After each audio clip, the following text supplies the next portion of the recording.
gloire, Seigneur. Ton nom est digne d'être élevé. Ton nom est digne d'être glorifié. Tu as le nom au-dessus de tout nom. Aucun nom n'est comme le tien. Aucune puissance n'est comme la tienne. Aucune force éternelle des armées ne pourrait être comme la tienne. Reçois la gloire, Père, ce matin. Reçois l'élévation, car tu es digne que tous ceux qui respirent puissent t'élever. Oh, merci, Père. Parle-nous ce matin. Conduis-nous ce matin. Instruis-nous ce matin. Garde-nous, Seigneur, près de toi ce matin. Que ta parole nous guérisse ce matin. Que ta parole nous restaure ce matin. Que ta parole nous donne la vie. Que ta parole nous donne la victoire ce matin. Reçois la gloire pour ta parole qui délivre. Nous te disons merci. Au nom de Jésus, Père, nous avons prié. Amen. Amen. Notre Dieu est merveilleux. Et il n'y a personne qui soit comme lui. Amen. Nous avons chanté qu'il est digne d'être loué. Yes. Nous avons chanté que personne n'est comme lui. Personne. Il est ce Dieu qui, quand il dit un mot, la chose arrive. Yes. Il est ce Dieu qui n'a jamais tort quand il décide et il déclare quelque chose. Amen. Il est ce Dieu qui ne ment jamais. Et comme nous sommes en train de parler ce jour ici, nous disons que notre Dieu a raison. Il a raison. Entre Dieu et nous, Dieu a toujours raison. Toujours. C'est ce grand Dieu-là dont nous parlons. C'est lui qui ne se trompe jamais. Et la fois passée, nous avons essayé de voir certains points, certaines choses que nous devrions savoir pour continuer à croire. Parce que nous avions dit, le fait de dire que Dieu a toujours raison, ce n'est pas un simple slogan. Par contre, c'est le fait de réaliser et d'accepter, de s'approprier le fait que ce que sa parole dit de lui, ce que sa parole dit de sa perfection, de son infaillibilité, que cela est vrai. Être un avec la parole qui dit qu'il est puissant, qu'il est amour, qu'il est plein de grâce, qu'il est puissant. C'est ça, dire que Dieu a raison.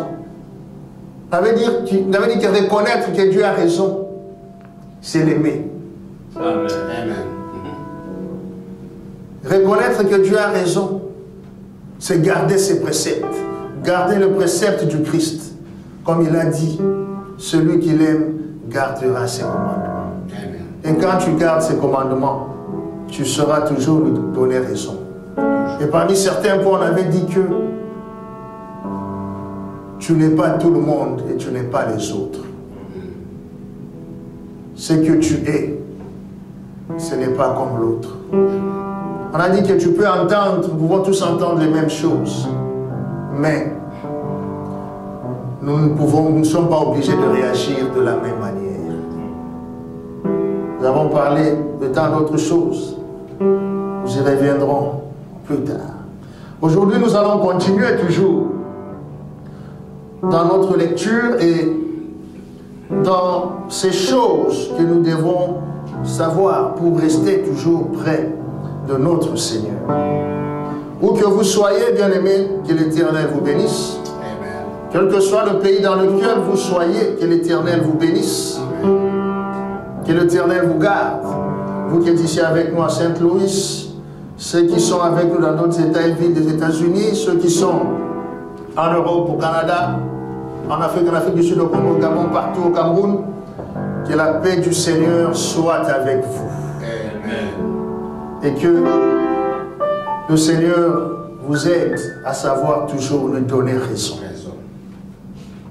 Mesdames, nous avions commencé à parler, de l'histoire des 3 compagnons de Daniel. Et nous allons quand même faire une petite lecture pour mémorer un peu. Nous allons commencer à partir du verset 7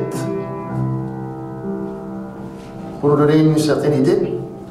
C'est pourquoi au moment où tous les peuples entendirent le son de la trompette, du chalumeau, de la guitare, de la sambuc, du psalterion et de toutes sortes d'instruments de musique,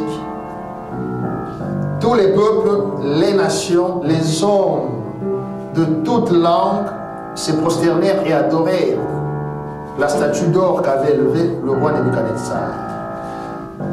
Verset 8. À cette occasion, et dans le même temps, quelques Chaldéens s'approchèrent et accusèrent les Juifs. Ils prirent la parole et dirent au roi Nebuchadnezzar: Ô roi, vie éternelle, tu as donné un ordre d'après lequel tous ceux qui entendraient le son de la trompette, du chalumeau, de la guitare, de la sambuc, du psalterion, de la cornemuse et de toutes sortes d'instruments devraient se prosterner et adorer la statue d'or.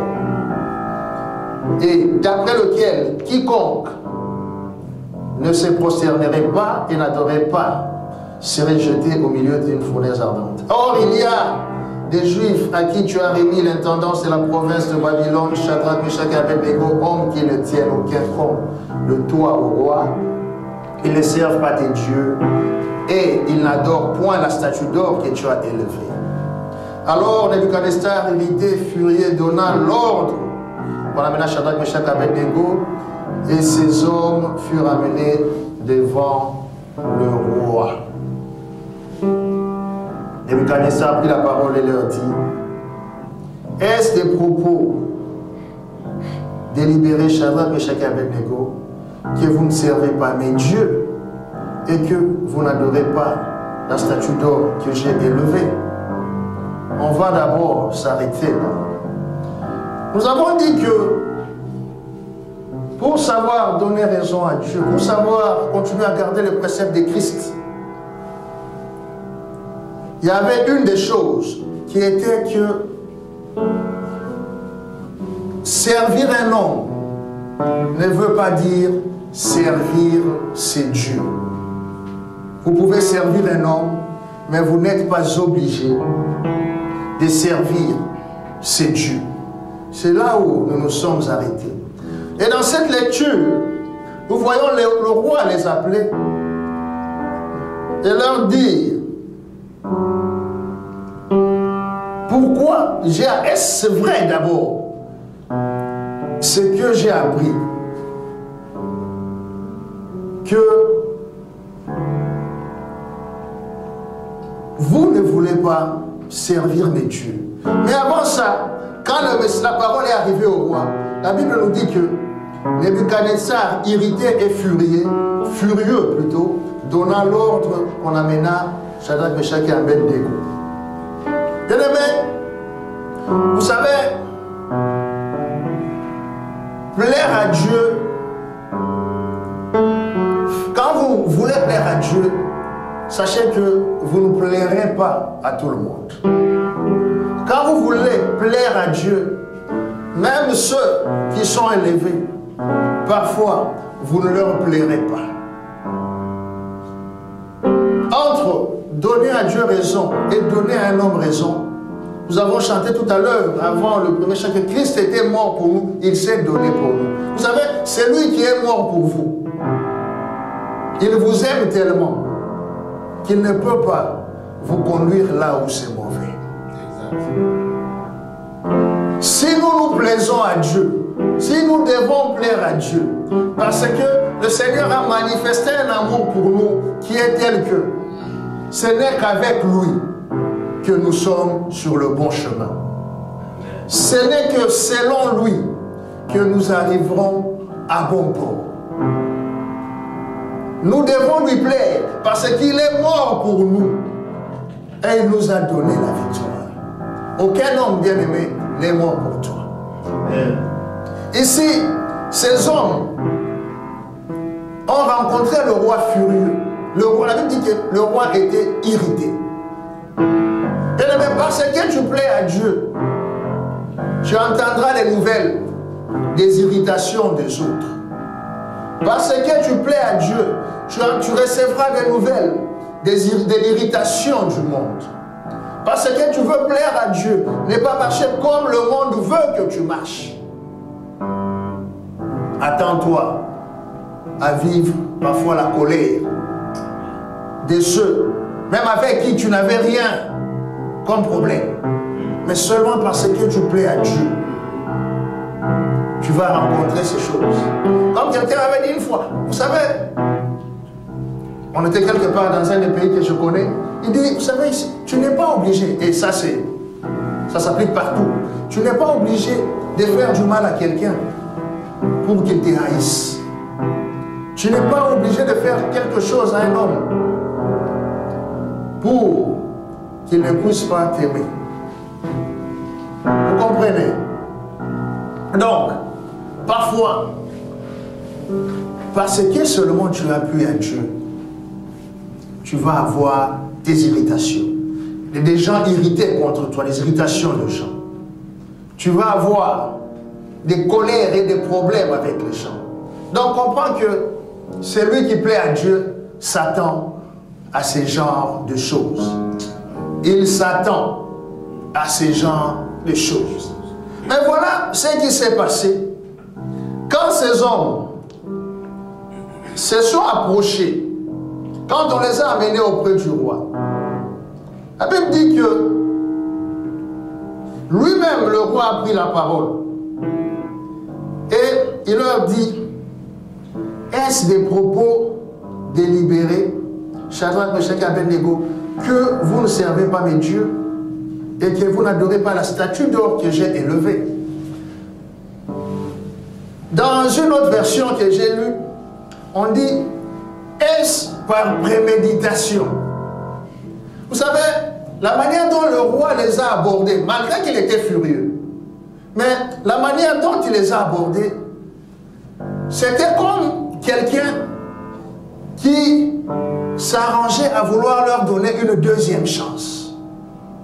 Il ne les a pas d'abord, c'est vrai qu'il était irrité, mais la manière dont il les a approchés, il dit, est-ce que c'est vrai ce que j'ai entendu? Vous mes gens, vous les gens que j'aime, vous les gens que j'ai élevés, vous les gens qui ne m'avaient jamais trahi depuis que vous travaillez pour moi, est-ce que c'est vrai que vous n'avez pas obéi, vous avez décidé de ne pas adorer mes dieux ou mon Dieu? Vous savez bien aimé, dans notre marche avec le Seigneur, nous devons comprendre que tous les moyens, l'ennemi mettra tous les moyens possibles pour essayer toujours de nous déplaire et plutôt de nous pousser à déplaire notre Dieu. Et je vais dire à quelqu'un ce matin que toutes les paroles mielleuses ne viennent pas toujours du Seigneur. Tous les conseils, d'une certaine manière, bien aimés, ne viennent pas toujours du Seigneur. Le fait que le roi ait travaillé, ait parlé, comme si pour leur donner une deuxième chance, ça pouvait être, voilà, le roi voulait nous tuer, mais voilà, il nous donne une occasion de ne pas mourir. Alors, qu'allons-nous faire? Bien aimé, l'ennemi viendra, que ce soit par irritation, que ce soit même par des bonnes paroles, pour venir vous pousser à ne pas donner raison à Dieu. C'était comme s'il leur disait, vous avez tort, voilà comment, ce que moi j'ai fait pour vous. Vous avez tort de refuser de faire ce que moi je vous demande. Quelque part, vous avez tort de vouloir continuer à donner raison à Dieu, au lieu de donner raison à moi. Il dit, est-ce que c'est vrai cela? Il dit maintenant, tenez-vous prêts. Et au moment où vous entendrez le son et tout, de la cornemuse, de toutes sortes d'instruments, vous vous prosternerez et vous adorerez. Pardon, vous vous prosternerez et vous adorerez la statue que j'ai faite.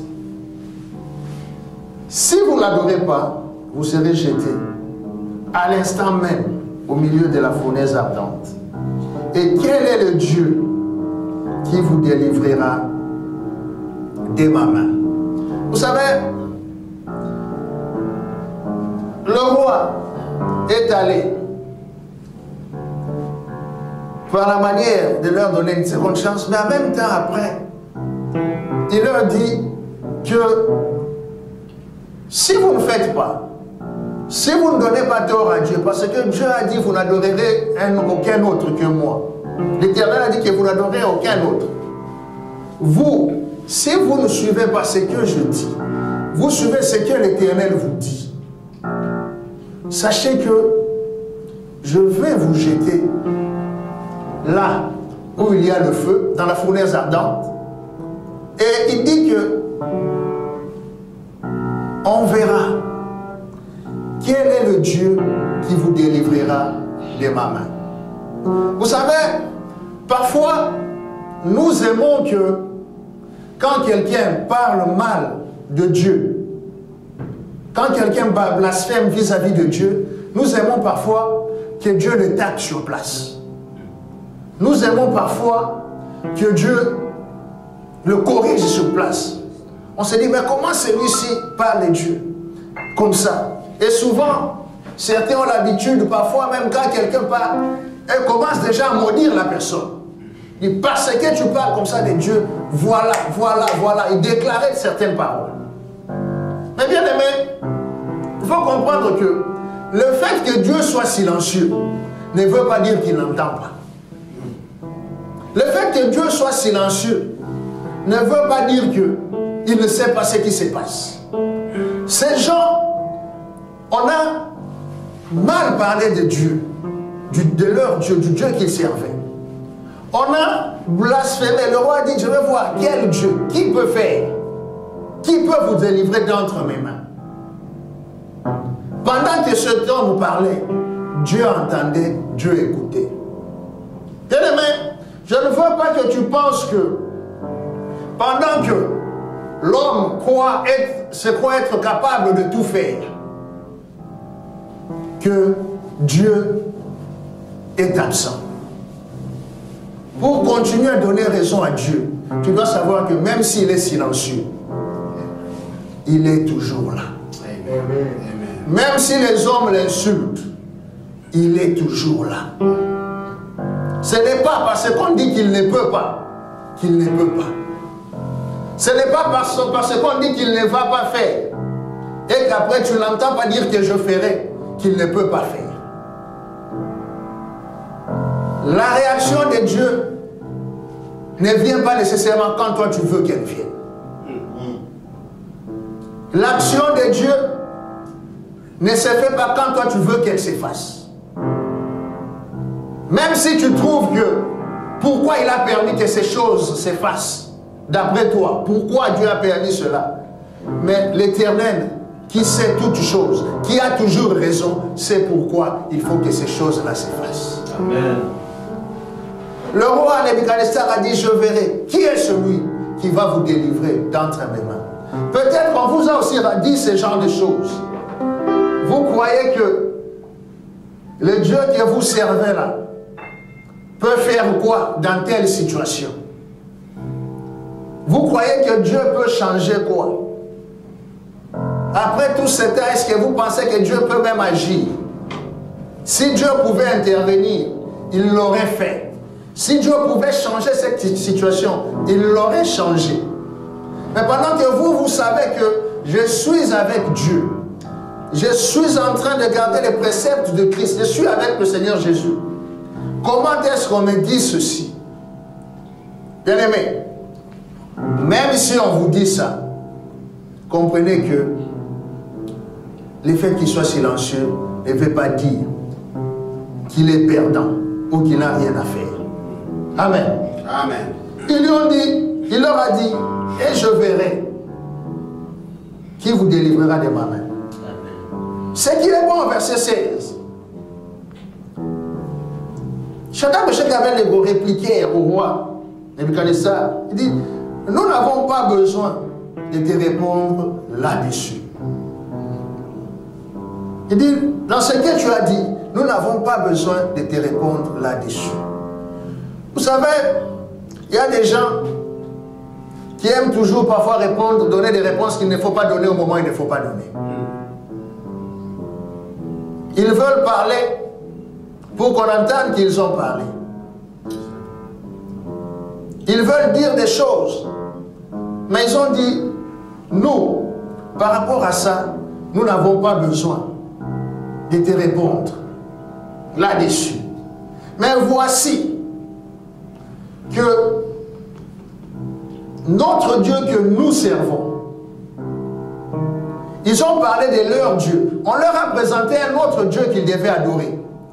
Mais eux, ils ont dit non. Notre Dieu à nous, que nous servons, peut nous délivrer de la fournaise ardente et il nous délivrera de ta main, ô roi. Vous savez, ces gens, quand je lis, j'ai dit, mais pourquoi ils ont dit d'abord, le Dieu que nous servons peut nous délivrer de la fournaise ardente et il nous délivrera de ta main, ô roi. Dans la version anglaise, on dit, how God, l'expression est dite, is able. Notre Dieu est capable. Notre Dieu a le pouvoir. Notre Dieu a la capacité de nous sortir de la fournaise ardente, de nous délivrer de la fournaise ardente. Donc, ils sont en train de dire que le Dieu que nous servons là, cette fournaise ardente qui est devant nous, il peut nous en délivrer. Amen. Mais en même temps, ils reconnaissent qu'il est libre. Il est souverain. Il a la capacité de faire ça. Même s'il ne le fait pas. Mais sache qu'il a la capacité de le faire. Amen. Bien aimé, ce n'est pas parce que Dieu n'a pas fait une chose qu'il n'en a pas la capacité. Ils ont compris que notre Dieu peut faire. Il est capable. Ce que Dieu n'a pas fait ne veut pas dire qu'il n'en est pas capable. Mais étant souverain, il sait comment il fait. Il dit pour la fournaise ardente, ça, nous savons que nous avons un Dieu qui est capable de le faire. Il est capable de nous en délivrer. Mais, concernant ta main, toi tu as demandé, quel est le Dieu là qui pourra nous délivrer de ta main? Sache que notre Dieu, le Dieu que nous servons, nous délivrera de ta main. Ils ont dit, de ta main là, il nous en délivrera. La fournaise ardente, il est capable. Même s'il nous laisse. Mais nous savons qu'il est toujours capable. Il a la force de nous en délivrer. Qu'il le fasse ou pas, il a la capacité de le faire. Mais toi, tu demandes quel est ce Dieu qui peut nous délivrer. Nous te disons que notre Dieu va nous délivrer de ta main. Mais même parfois, il ne faut pas être rapide à répondre. Il faut savoir ce que l'ennemi te dit et savoir quoi lui parler. Ils ont été précis. Ils ont entendu ce qu'il leur a dit. Et ils ont su quoi donner comme réponse.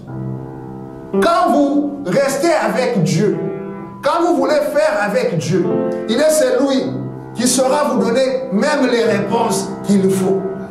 Amen. Il saura vous dire comment même déclarer des choses qui mettront les plans de l'ennemi en déroute. Et vous saurez comment lui donner raison. Et là, pour la fournaise, oui, même si on brûle, nous savons qu'il est capable. Mais ta main là, il est en mission. Si tu veux savoir quel Dieu, notre Dieu, c'est, il va nous délivrer de ta main. Bien aimé, nous avons un Dieu qui peut nous délivrer de la main de tout roi. Le Seigneur Jésus peut te délivrer de tout homme fort. Le Seigneur Jésus va te délivrer de toute puissance qui ne le glorifie pas. Il est en mesure de te délivrer de tout. Ils ont dit, notre Dieu va le faire. Amen. Bien aimé, même quand c'est comment, même quand c'est face à la mort, nous devons savoir donner raison à Dieu. Nous devons savoir garder le principe du Seigneur. Il a dit, nous avons notre Dieu que nous servons. Et il va nous délivrer de ta main. Ils avaient confiance en Dieu. Pour donner raison à Dieu, gardons toujours, bien-aimés, confiance en lui. Amen. Amen.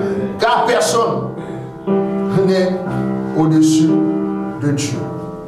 Amen. Et quand ils ont répondu au roi,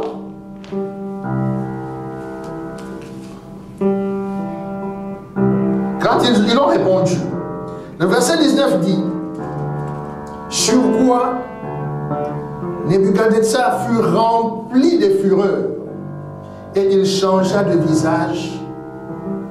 En tournant ses regards contre Shadrach, Meshach et Abednego, il prit la parole, ordonna de chauffer la fournaise 7 fois plus qu'il ne convenait de la chauffer. Amen. Notre Dieu est bon. Merci. Amen. Notre Dieu demeure bon. Amen. Vous savez, l'évangéliste de papier est très gentil. Même quand je dis qu'il veut toujours aider. God bless you. Amen. Donc, le roi, après avoir entendu la colère de ces gens, il s'est fâché. La Bible dit que la réponse de ces gens, la Bible dit qu'il est devenu en colère. Vous savez, bien-aimés, pour donner raison à Dieu, il faut savoir que il n'y a aucune fureur, il n'y a aucune colère, il n'y a aucun sentiment que ce soit ou de qui que ce soit qui a le pouvoir que vous devez satisfaire au détriment, si on peut dire, ou plus que l'amour de Dieu. Je vais encore répondre. Il n'y a aucune colère, il n'y a aucune fureur, il y a, je ne sais pas moi, aucun sentiment ou quoi, aucune irritation qui mérite que vous puissiez satisfaire cela plus que l'amour que vous avez pour Dieu. En d'autres temps, on aurait pu dire qu'il n'y a aucune colère, aucune fureur, aucune irritation que nous devons craindre plus que la crainte de Dieu. Mais nous aujourd'hui, dans cette relation que nous avons d'amour avec Dieu, nous ne faisons plus les choses pour Dieu par crainte. Nous les faisons par amour. C'est pour cela que nous disons que aucune colère, aucune crainte, aucune colère, aucune méchanceté ou quoi ne peut nous pousser, ne peut faire que nous puissions satisfaire cela plus que l'amour de Dieu. Amen. En d'autres termes, on peut dire que il n'y a rien que nous puissions faire. Il ne faut pas faire une chose pour baisser la colère d'un homme. Si cette chose-là va te pousser à baisser ton amour pour Dieu. Je ne sais pas si tu m'as entendu. J'ai dit que ne cherche pas à baisser la colère d'un homme en essayant de baisser ton amour pour Dieu. Aucune fureur, aucune colère, aucun sentiment de qui que ce soit ne mérite que tu sacrifies l'amour que tu as pour Dieu. Ton amour pour Dieu doit venir au-dessus de tout. Amen. Ton amour pour Dieu doit venir au-dessus de la colère du monde. Ton amour pour Dieu doit venir devant la colère des hommes, devant la colère de roi, devant même la colère de ton pays. Ton amour pour Dieu doit être au-dessus de cela. Nous, aujourd'hui, notre relation avec Dieu, c'est une relation d'amour à travers Jésus-Christ. Donc, nous ne cherchons pas à craindre Dieu, mais nous cherchons à faire des choses par amour. Donc, refuser de donner raison à Dieu, c'est quelque part douter de l'amour de Dieu pour nous. Refuser de croire que Dieu a raison, c'est douter que son amour pour nous est parfait. C'est penser que Dieu est en mesure de nous conduire là où ce n'est pas bon pour nous. C'est penser que Dieu a pensé du mal pour nous. Et nous pensons que nous pouvons mieux penser pour nous que Dieu. Et nous ne donnons pas raison à Dieu, nous faisons comme nous voulons. Alors ce matin, quel que soit l'individu, le sentiment peut être de colère, ou le sentiment peut être d'amour ou de quoi, mais aucune de ces choses ne doit te pousser pour être satisfaite que tu laisses ou que tu baisses ton amour pour Dieu. Donc ton amour pour Dieu te dira à continuer à donner raison à Dieu. Amen. Amen. Amen. Ton amour pour Dieu va t'aider. Ton amour pour le Seigneur Jésus va t'aider à continuer à garder, à donner raison à Dieu, à dire au Seigneur que tu as toujours raison et que tu es le seul que je dois suivre. Amen. Amen. Après cela, bien-aimés, nous voulons encore voir une chose. Mais avant d'aller plus loin, toujours dans ce verset, la Bible dit que le roi ordonna, toujours verset 19, de chauffer la fournaise 7 fois, plus qu'il ne convenait de la chauffer. Vous savez,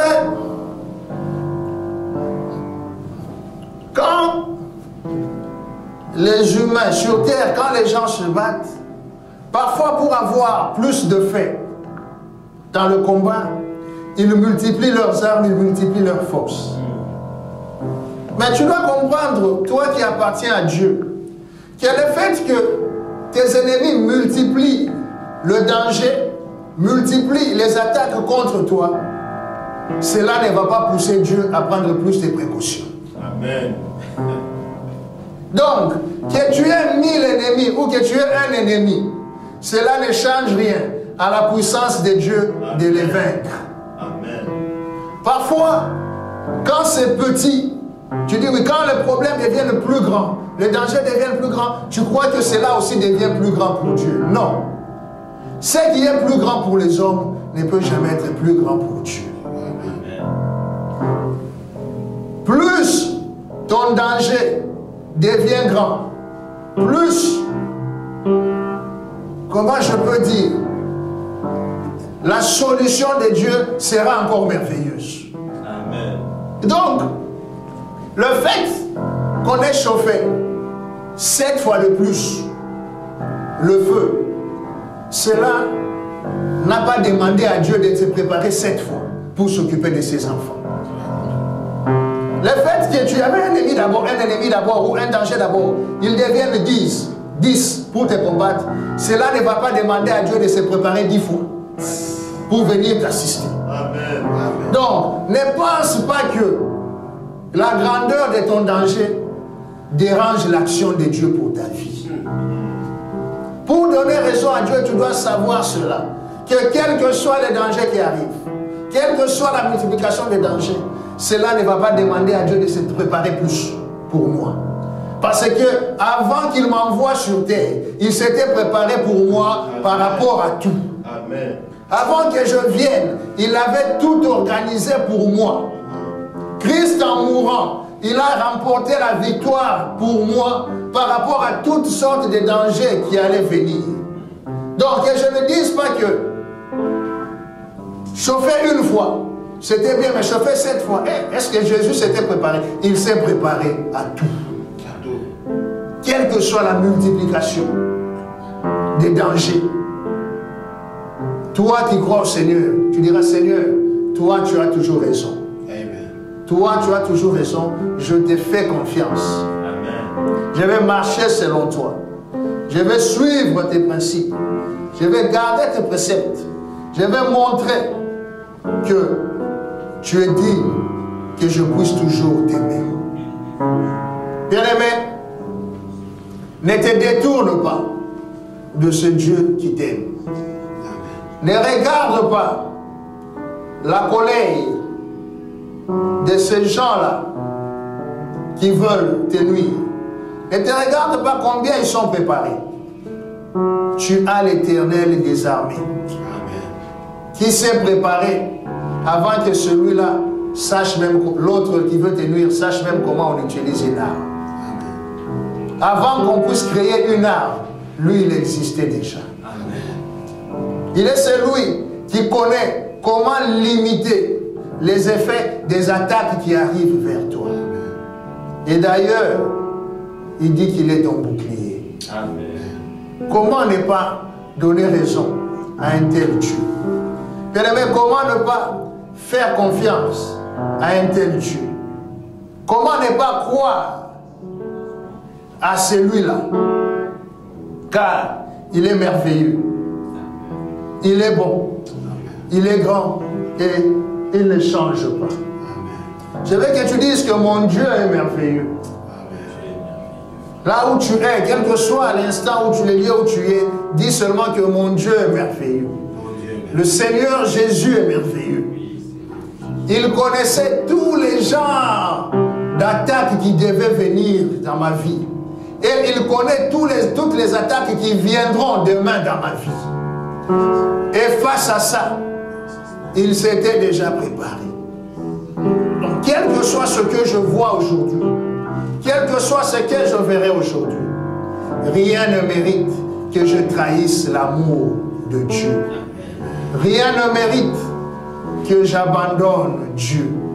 Rien ne mérite que j'oublie Dieu. Bien-aimé, je crois qu'avec ces peu de paroles, Dieu t'a dit sûrement beaucoup de choses. Et ce matin, il te veut être avec lui. Ce matin, il veut que tu lui fasses confiance. Que tu saches que parce que tu lui plais, tu vas énerver les gens.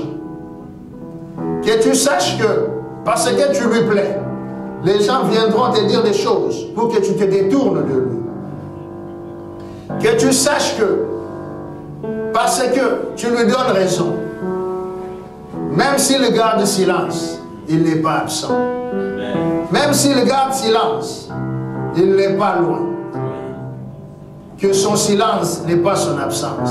Amen. Même si on blasphème contre lui et qu'il ne dise rien, il est toujours là. Et il est capable. Amen. Amen. Dieu est capable. Même s'il n'a pas fait maintenant, sache qu'il est capable de faire. S'il a laissé que tu prennes le chemin là, ce n'est pas parce qu'il était incapable. Il est capable de faire tout ce qu'il fait. Amen. Sers ton Dieu. Dis-lui, donne-moi la sagesse de comprendre ce que l'ennemi me dit et de lui répondre comme tu veux que je lui réponde. Et que je reste toujours dans la voie de ta raison. Et n'oublie pas qu'aucun sentiment, aucune colère, aucune fureur, quoi que ce soit, quelle que soit la fureur, rien ne mérite que pour satisfaire à ces sentiments-là, que tu puisses trahir ton amour pour le Seigneur Jésus. Bien-aimé, là où tu es, après ce chant, nous allons parler à notre Seigneur pendant que le pasteur Béni va venir nous conduire dans ces moments de prière. Là où tu es, commence à méditer ce que Dieu t'a dit ce matin. Médite ce que l'Éternel t'a parlé, ce qu'il t'a dit. C'est ton Dieu, c'est ton roi. Il mérite que tu l'élèves. Alléluia. Seigneur Dieu, merci parce que ton amour a changé mon destin. Ton amour a transformé mon vie. Alléluia. Alléluia. Oui, toi qui as toujours raison. Voir l'agneau de Dieu. Tu souffris pour moi, au bois maudit du calvaire. Par ton précieux sang, tu me rachetas les mains. En rédempteur, Voyons combien il a raison. berger, le rocher des âges, Jésus l'agneau de Dieu. Merci Seigneur.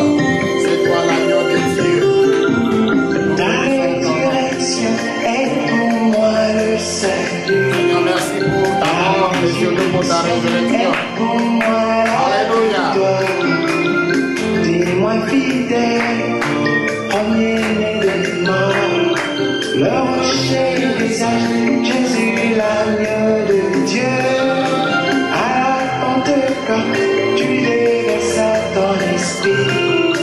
Tu m'as baptisé de l'Esprit Saint et du feu.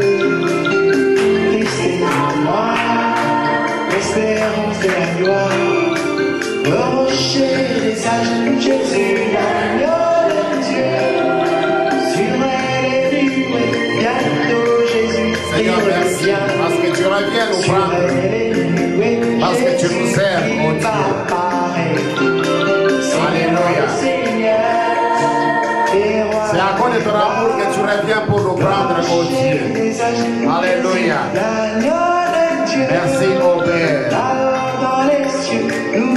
Oui, nous te verrons face à face, mon Dieu. Quelle joie de célébrer avec toi.